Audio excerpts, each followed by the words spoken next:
We are Group 38, and this week we'll be producing a video that shows the solution of the following problem related to sampling systems. In this problem, we're given a block diagram which describes a sampling system, given by figure A here.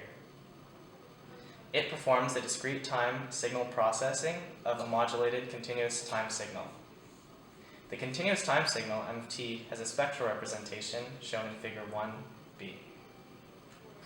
It is modulated by a carrier frequency having a frequency of f of c, which is 800 kilohertz. Impulse train sampling of the modulated signal is performed at 3 times the Nyquist frequency. So that being said, first of all, we need to figure out the modulated signal. From the block diagram, we know that the signal will be the multiplication of m of t and cos of omega ct. And we know that multiplication in the time domain is equivalent to convolution in the frequency domain. Since the Fourier transform of m of t is already given here by the spectral representation, we just have to find the Fourier transform of cos of omega ct and convolve the two. The Fourier transform of cos is an impulse function. Based on the convolution table, we know that any function that involves an impulse function will simply be the original function with the time shift due to the impulse function. So in this case, our cos of omega ct will be our time shift, or omega ct will be our time shift, where we will then center our m of f at plus or minus our carrier frequency. We've drawn the spectral representation of that here. As you can see, our m of f is now doubled and placed at negative 800 kilohertz and 800 kilohertz. In order to figure out the sampling frequency, we first need to figure out the Nyquist rate, which is defined as 2 omega m. In this situation, the x-axis is defined in hertz, so we will perform the rest of our math onwards in units of hertz. So, our omega m will be f of m, and our omega s, our sampling frequency, will be f of s. That being said, f of m is going to be 804 kilohertz, as you can see here. Therefore, 2 times that is going to be 1,608 kilohertz. The sampling frequency omega s is defined by the strict inequality that omega s is greater than 2 times omega n. Therefore, we must use a value greater than 1,608 kilohertz for our sampling frequency. As specified by the problem, we're going to be multiplying our Nyquist frequency by 3 times to obtain our sampling frequency, as shown here. So 3 times 1,608 kilohertz is going to be 4,824 kilohertz. From there, the question specifies that we must also solve for the sampling period, which is simply the inverse of the sampling frequency. And so 1 over f of s is going to be 1 over 4,824 kilohertz, which is then in units of second. Part B of this problem is asking us to find an ideal digital filter that is designed to isolate the upper sideband.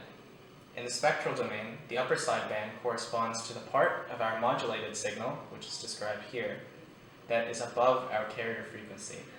In this case, our carrier frequency is 800 kilohertz and negative 800 kilohertz. Therefore, we're going to be taking and trying to isolate just this part of our frequency. To do so, we will use a high-pass filter, which will emphasize the high-frequency portions of our signal and de-emphasize the lower frequencies to 0. The relevant frequencies to this high-pass filter are described by omega bar, which is defined by our carrier frequency times our period, which, when done, will give you 0.33 pi radians per second. Part C of this problem is asking us to sketch the spectrum at points 1, 2, 3, 4, 5, and 6 of our signal over the span of our sampling system. In part 1, we apply the modulation of cos omega ct and m of t, which we've already drawn in part A. This resembles our original function, m of f, but it is now centered at negative 800 kilohertz and 800 kilohertz. At point 2, after our impulse train sampling, we essentially are just repeating our signal M of f, which is defined by this now, across our about our sampling period. Therefore, our signal now comprises of the two instances of M of f repeated symmetrically about the y-axis, as you can see here. At point 3, after the CD conversion, we multiply our frequencies by our period, and this will redefine our axis as now in radians per second by omega bar. Taking into account that now in discrete time, the x-axis will only span from negative pi to 2 pi, which are the relevant frequencies here. As the name of this process suggests, we are moving from continuous time to discrete time. At point 4, after our digital filter, which we defined as a high-pass filter, our signal will now look like this. As per the filter suggests, we are isolating the upper bands of our signal and attenuating the lower bands to 0. So here, we are retaining our upper bands and removing our lower bands. These are centered about the carrier frequency up into our positive omega n. Point 5 along our sampling system is after our DC conversion. Here, our signal will return to the continuous time domain, so we redefine our axis with omega instead of omega bar. This is performed by dividing our x-axis values by our period t to go from omega bar back to omega. If the unity gain were specified in the initial problem, we would keep the amplitude of our signal as is. Otherwise, we'll scale it back up in this step. Point 6 in the problem is after our ideal low-pass filter. Here, we remove the repetitions of our instances of our signal at higher and lower frequencies, which get attenuated to 0. We are left with one instance of our signal, centered about the origin, which is comprised of only the upper sideband of our original function, M of f. Part D of this problem is asking us to obtain the filter that we'll require to perform this process in an unideal situation. In a practical sense, we won't be able to use a high-pass filter. Instead, we'll have to use a two-pole bandpass filter. Part 2 of Part B is asking us to find the midpoint of our bandpass filter, defined by omega bar star. To calculate this, you simply find the midpoint of the upper band using the bounds of the signal, given here. This can be done by subtracting the lower band from the upper band and dividing that by 2. In our case, our omega bar star is given by 0.332 pi. Part 3 of this problem is asking us where the poles should be located in order for our signal to undergo this sampling process properly. The poles are defined by the midpoint of your upper band. In this case, it will be defined by r to the e, or r times e to the power of 0.332 pi j, and r times e negative 0.332 pi j. Therefore, as you can see, we've only specified the angles.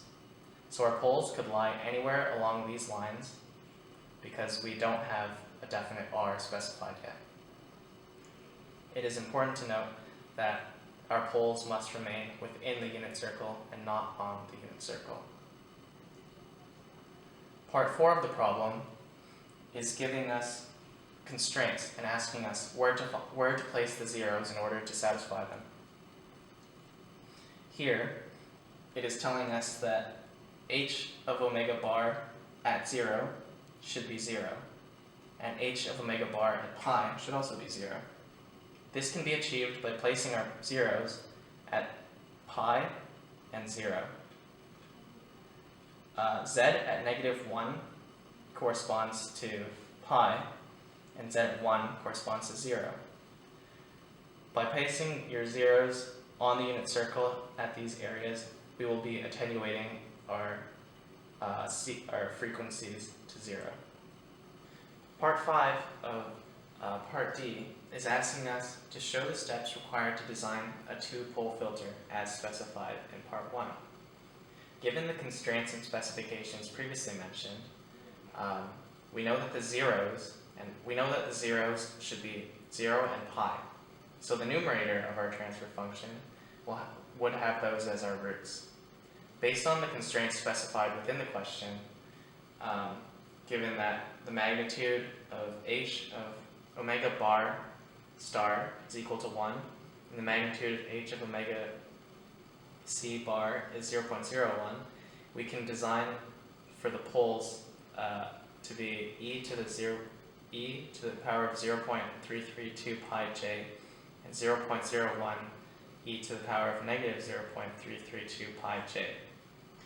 Now that we've defined our poles and zeros, we can design our transfer function using these as our poles and zeros.